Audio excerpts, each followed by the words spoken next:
Sintesis protein adalah proses DNA menjadi mRNA, lalu mRNA menjadi protein. Sintesis protein terdiri dari dua tahap, yaitu transkripsi dan translasi. Proses yang pertama adalah transkripsi. Transkripsi merupakan proses pembuatan salinan mRNA dari salinan DNA.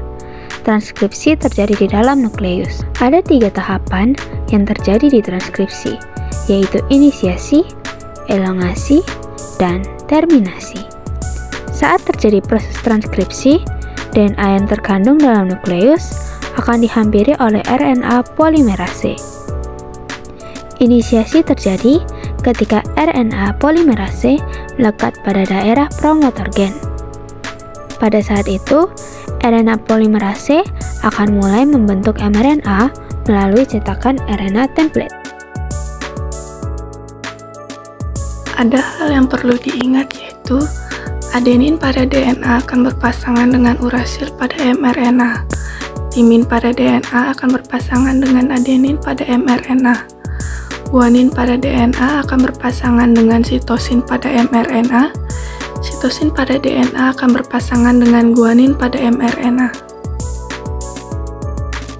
Kemudian RNA polimerase akan mengarahkan pembaca dari arah kelima ke arah 3. Proses ini dinamakan elongasi. Transkripsi akan berakhir ketika RNA polimerase sampai pada daerah terminator.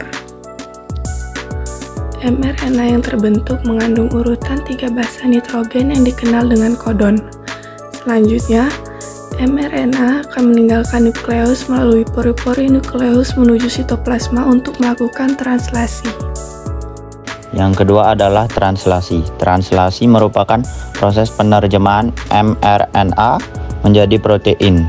Proses ini terjadi di sitoplasma. Hal yang perlu diingat adalah aturan memasangkan basa nitrogen. Pada translasi, A pada mRNA akan berpasangan dengan U pada tRNA. U pada mRNA akan berpasangan dengan A pada tRNA. G pada mRNA akan berpasangan dengan C pada tRNA. Dan C pada mRNA akan berpasangan dengan G pada tRNA. Translasi juga memiliki 3 tahapan, yaitu inisiasi, elongasi, dan terminasi. Tahap inisiasi dimulai saat ribosom subunit kecil terikat pada mRNA. Ribosom subunit kecil ini akan bergerak dari arah 5 ke arah 3. Jika sudah menemukan kodon, tRNA akan membawa asam amino dan antikodon akan melekat pada mRNA. Setelah tRNA terikat pada mRNA, maka ribosom subunit besar akan datang dan terikat bersama ribosom subunit kecil untuk melengkapi proses inisiasi.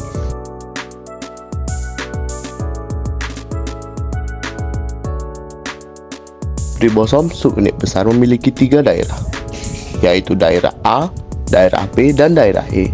Saat terjadi proses elongasi, asam amino yang lain akan dibawa pada rantai mRNA oleh RNA transfer dengan membawa antikodon. Untuk mengetahui jenis asam amino apa yang mengkode kodon, maka dapat dilihat dari tabel triplet kodon. Selanjutnya, asam amino yang baru akan memasuki daerah A, lalu ikatan peptida akan terbentuk pada kedua asam amino pada daerah B. Saat itu ribosom akan berpindah pada triplet kodon lain yang ada di mRNA, sehingga tRNA yang sudah terlepas asam aminonya akan berada di daerah E dan bersiap untuk keluar. Kemudian daerah A siap untuk ditempati tRNA yang baru. Siklus ini akan terus berulang sampai tahap terminasi.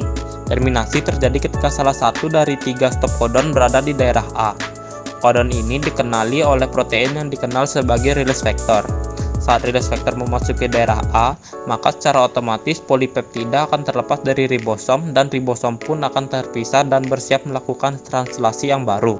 Polipeptida inilah yang disebut sebagai protein.